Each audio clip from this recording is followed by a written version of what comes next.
Hi, welcome to A-List Talks. I'm Adam Armbruster. I hope you'll enjoy this because I know I will.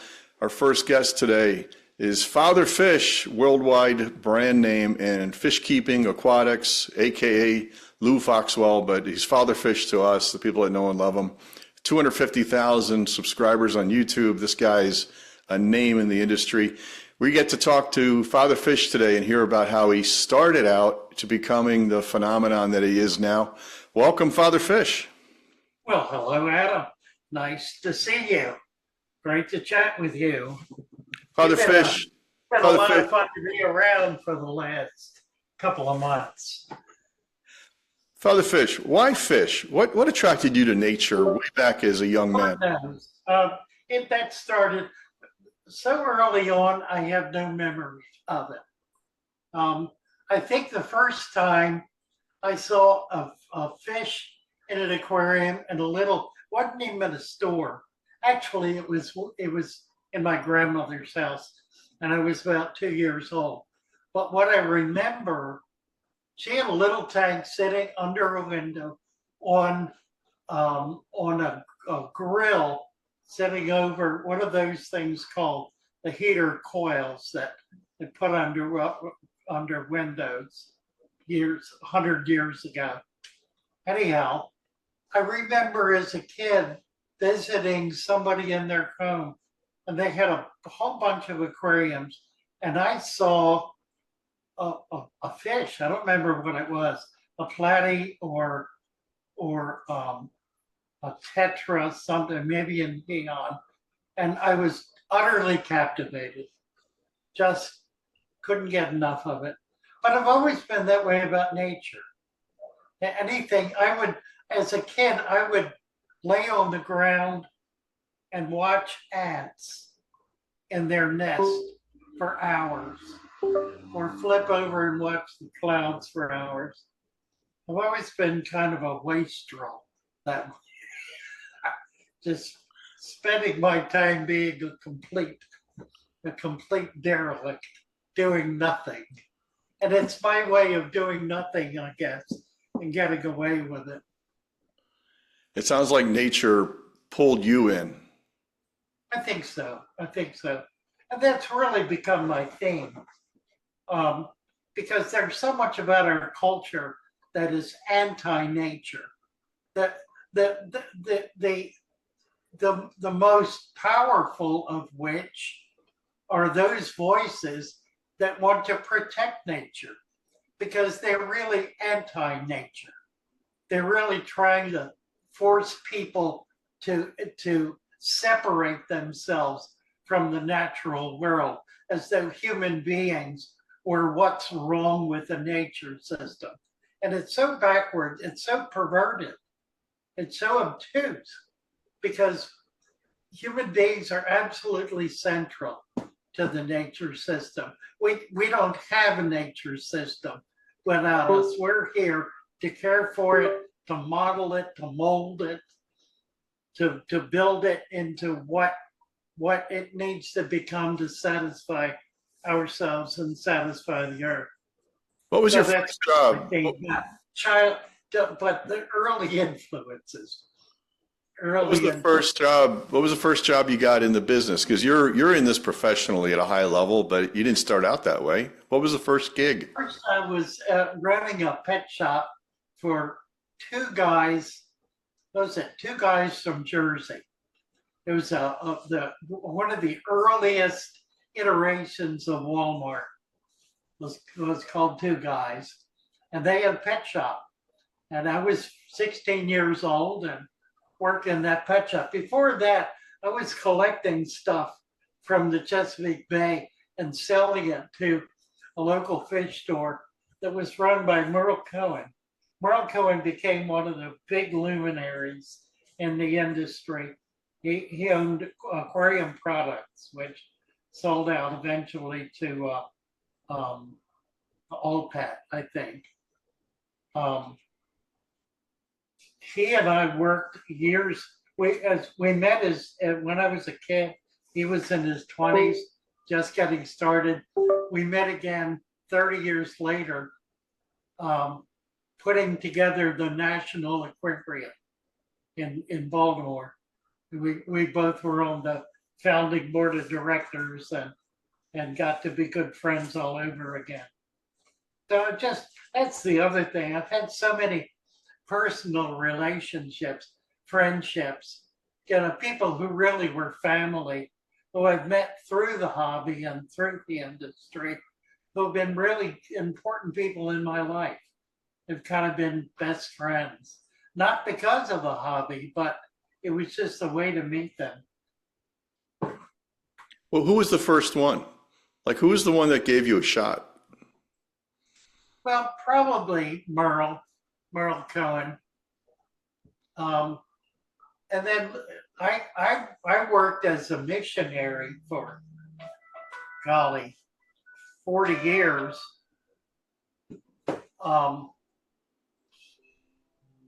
And kept fish throughout that time, but wasn't doing anything really in the industry. I was hanging out in fish stores and talking to people, but I wasn't really doing anything in the industry until I retired and wound up in Florida.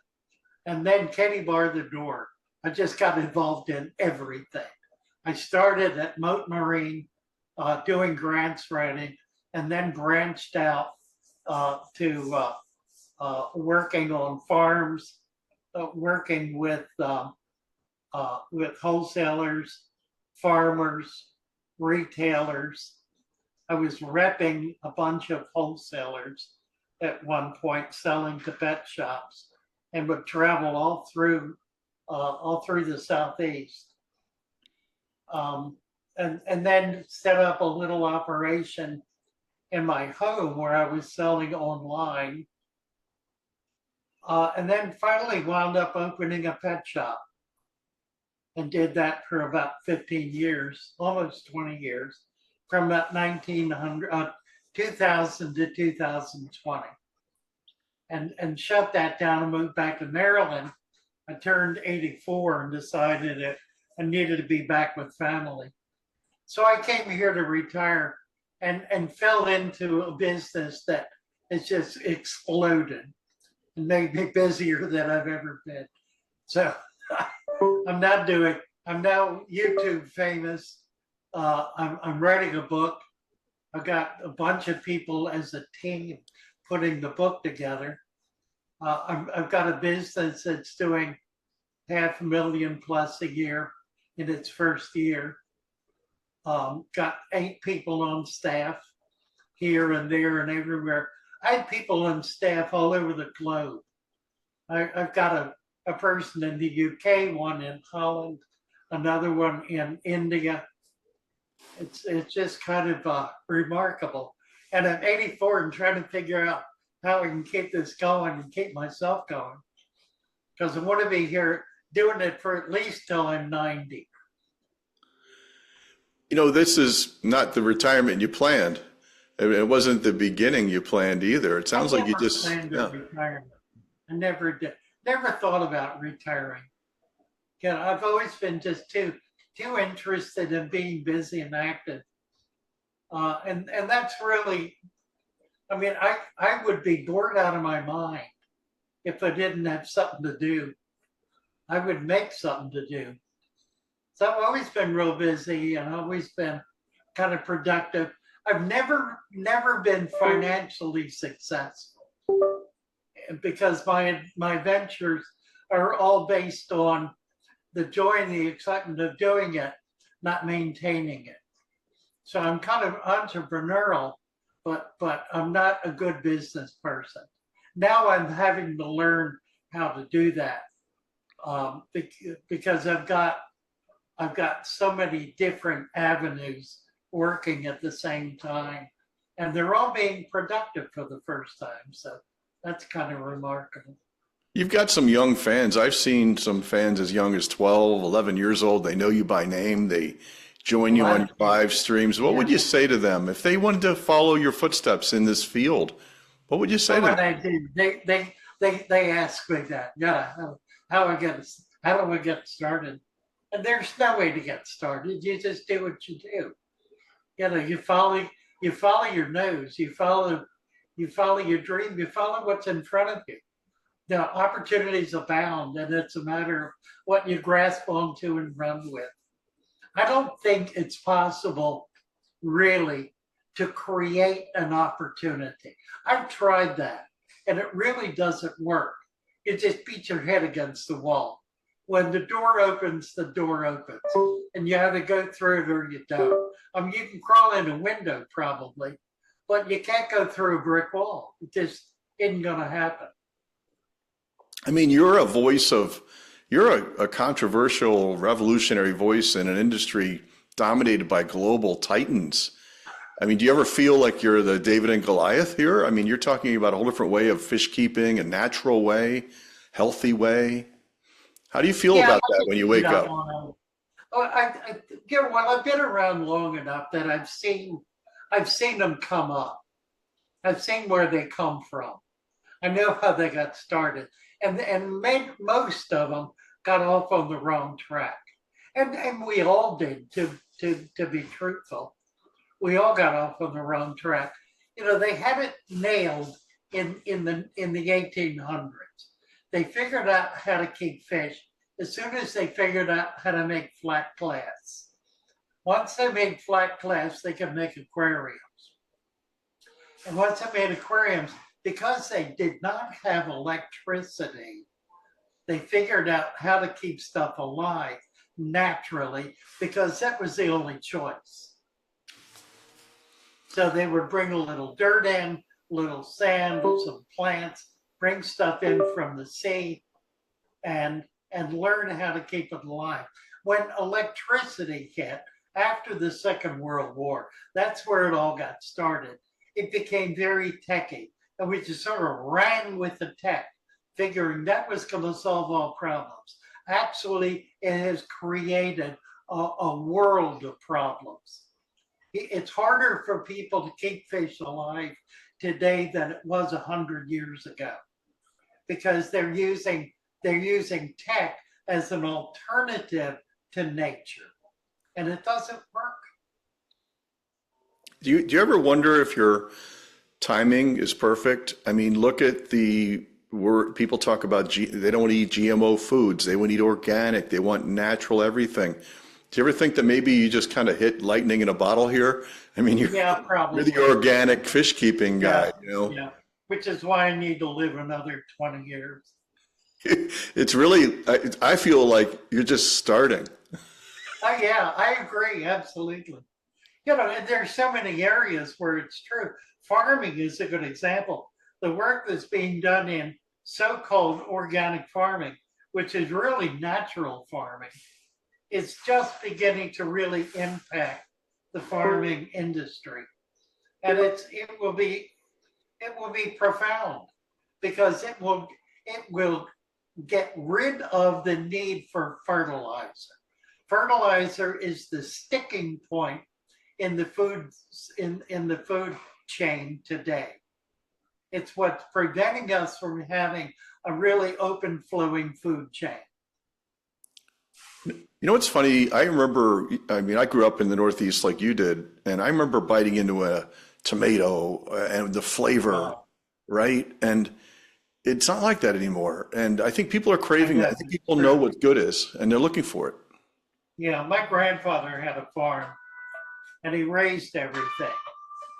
And I remember all those foods, and nothing tastes like that anymore. I remember picking peaches off of trees.